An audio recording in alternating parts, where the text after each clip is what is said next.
Hey, fellow mathers. Welcome to the podcast where math is figure-outable. I'm Pam Harris, a former mimicker turned mather. And I'm Kim Montague, a reasoner who now knows how to share her thinking with others. At Math is Figure-Outable, we are on a mission to improve math teaching.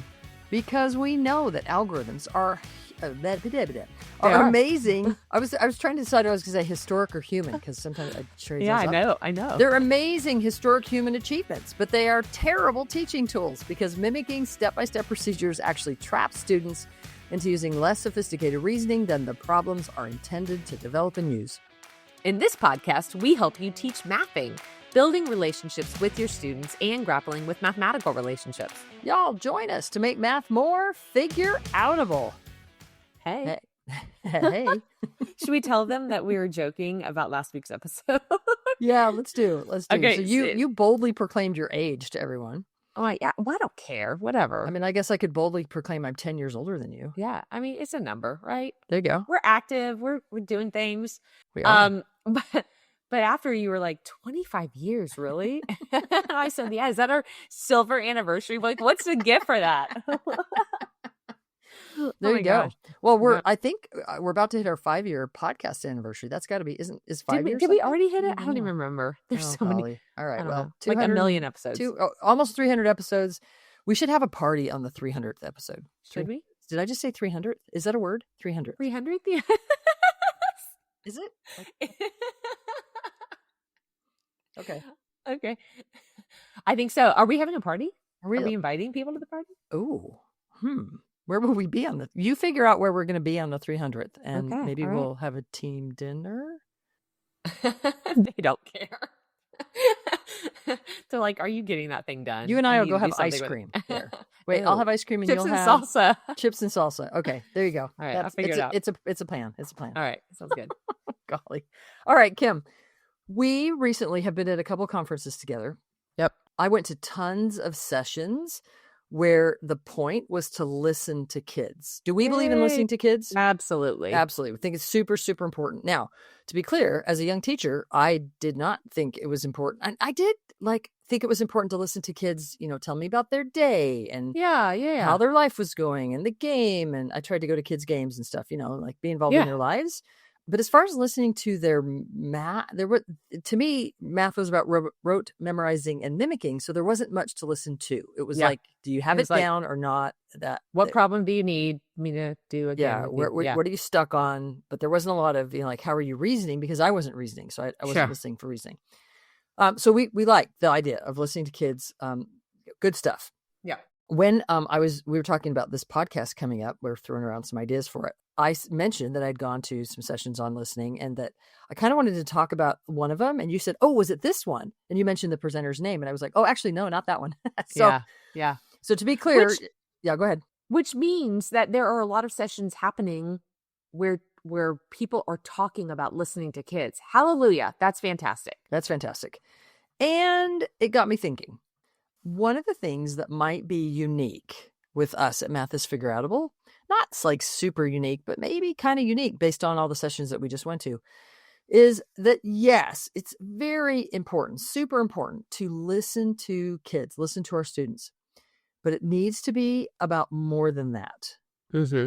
What do I mean by that? So it kind of felt like in a few of these sessions that we spent our time and effort kind of applauding listening to kids, but it didn't really help us know why we were listening, or maybe more importantly, where to go from there.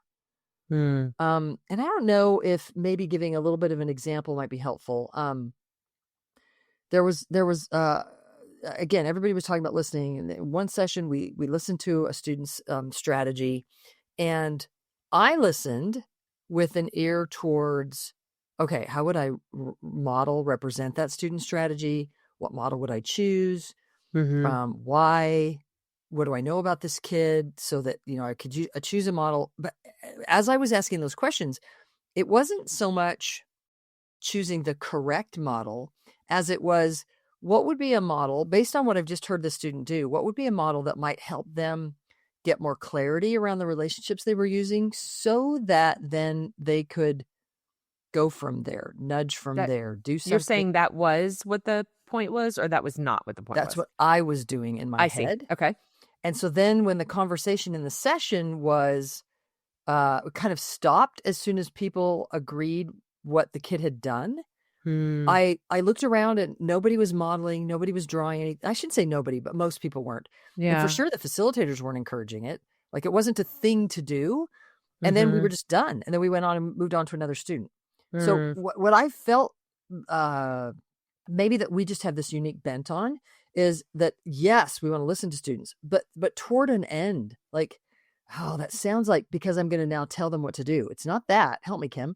Yeah. I wonder if it has something to do with the creation of this success map that we believe in, that we are like, maybe not that. I don't know. I mean, I feel like there's so much about the development of mathematical reasoning and like And sort kind of of the where we are landscape. in our journey. Like we've thought very clearly about building numeracy and like modeling student strategies, but in the combination there, it's about like we're going somewhere.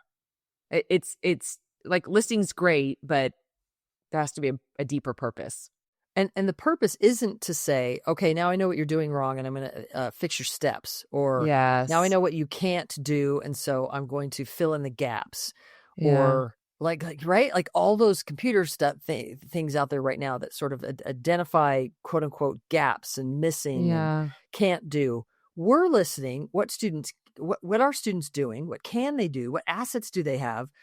But then we're not stopping there either. Now we're Yeah. saying, okay, based on that, how can I represent your thinking toward being able to then have a conversation about, ooh, like if you're getting to a friendly number, can you also add a friendly number? And if you're Yeah. getting to a friendly number, are you then thinking about adding the rest in a whole chunk? And I just chose addition off the cuff. But what if I Mhm. was writing the equation between equation of a line between 2 points, and the kid's trying to find the rate between 2 points? And the students using like a unit rate approach where they're really thinking, well, if I back up this and I back up that, can I, or maybe they're using a non-unit rate approach that's sort of bigger chunks, or maybe they're actually thinking about, well, if the line went through those 2 points here, but I could shift it there, more of a transformation approach. Once I kind of know what they're doing, if I know the major strategies, then I'm thinking about, okay, I know where you are, and I now have an idea of where I might nudge you next. Like, Yeah. and maybe not even in the moment, but Kim, as I said that, I'm really thinking with teachers, I'm thinking about our success map. And with Yeah. students, I'm thinking, is that what you're going to say? I'm Yeah, thinking I was about about to the say I landscape realized of why learning. I Go was ahead. Go. I realized why the success map popped in my head, because when we work with teachers and we write content, a lot of it has to do with the people that are in front of us. Like, what do we know about them based on what they're doing, what they're saying, the engagement that we have with them, all towards nudging forward through the success map. But when we're with students, that we are also nudging, and it's with the DMR kind of in mind. And so like When we're you say kind of going, DMR, developing mathematical reasoning framework. yes, Yeah, yes. So that we're kind landscape. of always those two are so ingrained in all of our conversations in our minds that we're nudging. Yeah. So all that to say, it's not listening isn't it's important. It's necessary, but it's not sufficient. Like Mm-hmm. we have to help move forward. I think that's our Mm-hmm. yeah. And maybe somebody's going to say, sure, but the sessions you went to, they were focusing on listening first. Yeah. And then we can move forward from there. Okay. I was just aware of, like, it seemed to happen a lot where listening kind of, Yeah. it was kind of presented as that's the goal. Yeah. And that's like a goal on our path. I Yeah. don't know, does that metaphor kind of help? Yeah, yeah. It seems similar to when teachers make the shift from there's one way to solve problems to let's let kids solve problems kind of in varied ways. Then sometimes it feels like we see classrooms where anything goes and just let the kids solve problems however they want, and there's no sophistication conversation, there's no nudging towards particular strategies. So, it's a necessary starting point to say we want kids to solve problems in more than just traditional ways that we were grown up in. But it's a necessary starting point, but then we have to help them develop sophistication. We can't just say, however you want to solve it, good for you, yay. So I see some similarities there. So we're listening to kids because it's in service of moving them forward, not just for the sake of listening. It also makes In the same way you're saying, we're asking kids to solve the problem using what they know their own way, but not because that's the end. That's not the end Right. goal. The end Right. goal is, okay, now we know what you can do, and now let's help you shift forward. Let's help you grow and develop Yeah. more sophisticated. I Sorry. see some parallels there where Yeah, that makes we're sense. listening for a purpose and we're Yeah. letting kids solve problems, but we're also guiding and nudging. It also kind of reminds me of in coaching, we just mentioned the success map, but we're thinking about, when I'm working with teachers and I'm engaging with them and I'm listening to them, I'm thinking about like a specific move that I can use or a specific thing that I can coach on within this framework to nudge them forward. I'm not just like watching them teach. I'm watching for specific things, and I want to engage with them in conversation about like a next move. What's the next move that we can make? Because their goal is to become better teachers. Their goal is to like learn and grow. Anyway, so Hey, that reminds me of that session you went to that Sam Otten did, and the work that I've read recently. Where so Sam Otten, he's help me, what do you call it? Math The Ed podcast guy. Yeah. What moderator? The host of Yeah, host. There we go. Host. There's the word I was We looking for. don't have one of those, Sorry, so Sam. we don't know. He does a great job on the Math Ed podcast, and but some of his work that he's doing is about these small nudges for teachers. Yes, and so I would say he's diving in to see what teachers are doing, but that's not the end, right? It's not the end goal. Okay, now we know what you're doing. The end is what would be a really good nudge, a next nudge that could just make a little bit of forward movement. We're interested to see more about that. I think that's an interesting idea. Yeah. So you're kind of comparing all of these ideas of not just doing something for the sake of doing it, but always towards then growth and development from there. Yeah. Nice. It kind of also reminds me of, I went to a session at, I don't remember, it was NCTM or SM, about affirming learning walks. And I think I mentioned that on that episode, how much I loved that idea of just loving on teachers and being in their classrooms and saying like, man, this is really going well. But wait, Kim, an affirming learning walk, doesn't that mean that is this a non-example? Because is this where you go in and all you do is just give them affirming, positive? Well, I mean, I think there's something right about naming things that you see that are going well. But I think that if I were doing affirming learning walks, I would be I would be looking for things that are going well that I want to encourage more of. So, I think you can say all kinds of nice things, positive things. So I think that even in that kind of coaching it's not even coaching, that kind of situation where your goal interaction is to lift the teacher up, I think you could even be specific and choosy about the things that thank you for that word, things that you want to hype up, things that you want to say, man, like more of that. You're doing an amazing job already, but like, let's call out that thing that's going so well because it's making a big impact. That completely out of Math Ed for just a second. I was listening to a podcast the other day about relationships, and it was sort of marriage advice. And it was like, if you like something your spouse is doing, tell them, like, yeah, right. Like be grateful for that thing, like reinforce the thing that you want to see more of. So I hear you saying in an affirming learning walk, even though you're not noticing things for improvement, you're out loud, you're not like stating those things. The things that you notice to affirm could be the things that you are encouraging to see more of. Yeah. That's nice. Yeah. I like that. Hey, could it also be similar to think models for a second? What kind of models? Well, I'm thinking specifically about. Well, I'm all over the place. Let me start with manipulatives. I remember Gail Burrell when she was the NCTM president forever ago. I'm dating myself, where she said her president's message is, "Where's the math?" Because she was seeing manipulatives all over the country as she traveled around, but she was like worried that the math was getting lost. And I think she had a really good point that we might sort of understand people to say, use manipulatives, it's the bomb, and they will magically learn math. We're not saying manipulatives are bad, but they're not the be it end all. It's not the goal isn't for kids to use manipulatives. The goal is to use those concrete materials to help kids develop mathematical relationships and connections so that they can then develop more mathematical relationships and connections. Can we clip that? Like, can we clip that and put it everywhere? Yeah, it's yes, please. So then I would also say that's true with like an area model. I think when you were pushing me on which models, I think if you are saying do a jump strategy with a number line or do a box method, you have the potential is there that you're seeing that as the end goal, that the end goal that kids are making jumps or the end goal that kids are drawing squares. I think the end goal is for kids to be developing relationships that are about linear measurement and friendly numbers and place value. If I'm on a number line and I said linear measurement. So square measurement, area measurement, like two-dimensional there. That's the word I want. Two-dimensional measurement with area, but also again, friendly numbers and bigger chunks of area as they're really growing multiplicative reasoning. So the end isn't for kids to do a thing with manipulatives to get an answer. The end is to use those concrete materials or those models to help kids learn and grow. Does that fit? Yeah, for sure.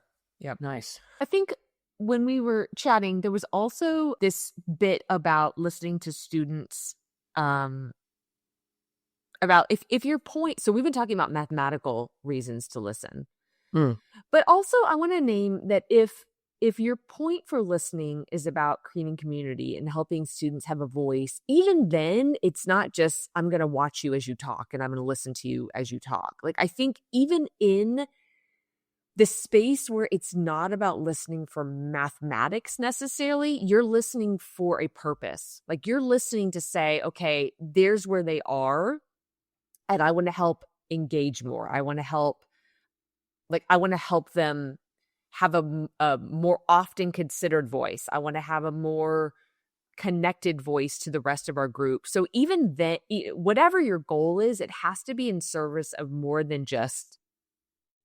Could I say you want it to allow their experience, their humanity, their voice, their personality, their presence to influence you? Yeah. Yes. Thank you. To matter to you, to connect with you. Yeah. That it's, that's because then you're going to do, I think my point is you're going to do something about that. You're not listening just to say, okay, high five, I heard you. It's to learn more about who they are. Like, this is so embedded in know your content, know your kids. If you're nice. listening them, it is about knowing them and knowing how to position them either mathematically, like with what they know and where you're going to head with them, or listening to them mathematically as a community member so that you can bring them more into the fold or capitalize on the experiences that they have. So is this also parallel to some of what we see with when people do number talks or they try more investigative inquiry kind of tasks? Yeah. Where they might say, okay, who wants to share? And anybody who wants to share shares. Yeah. And sort of as if the purpose is to share. Yeah. And we would say that's not the purpose. Yeah. That's not the end. We're not done then. It's kind of like all the things that we've just talked about. We're going to have kids share, but in service of a purpose, we're going to be intentional about building the mathematics and at the same time being equitable and making sure that we're positioning all students as learners. You know, I'm reminded, I heard Kathy Fosno give a talk in one of the virtual summits. I don't remember which one. And I only actually heard part of it, but part of what I heard was she said there's a difference between a number talk and a problem string. Many problem talks or number talks were designed for talk.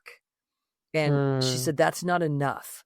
And I'm just paraphrasing. I'm sorry, I'm not quoting her exactly, but something about, I just remember her saying it's not enough for the purpose to be about talk. We have to actually build the mathematician, build the mathematics. Yeah. Like help build the mathematics and help the mathematician develop.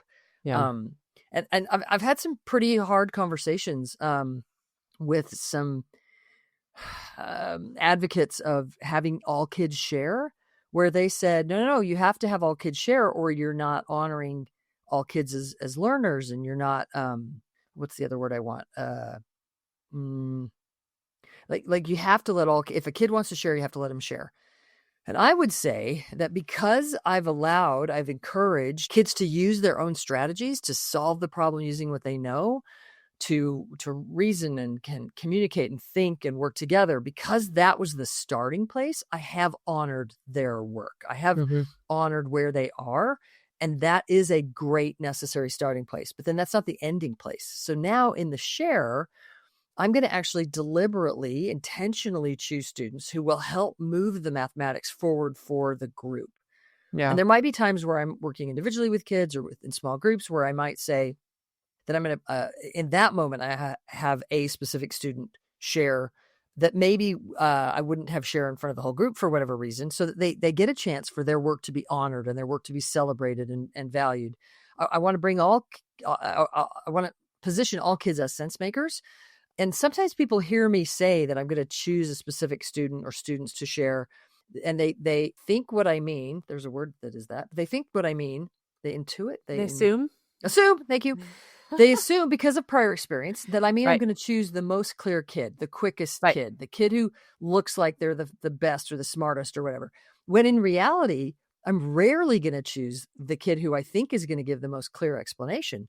Because if I believe that learning happens when you get the most clear explanation, then I would just give the most clear explanation. Yeah. So if I believe that the more learning occurs when I put you in a position where I invite you into sense making and I invite you into relationships and to make connections, and I'm very deliberately and intentionally creating those situations with purposeful numbers and purposeful problems, if all of that is happening, then that is the ripe conditions for students to really make and strengthen and clarify mental mathematical relationships, so that then they're developing as mathematicians, and we're moving the math forward.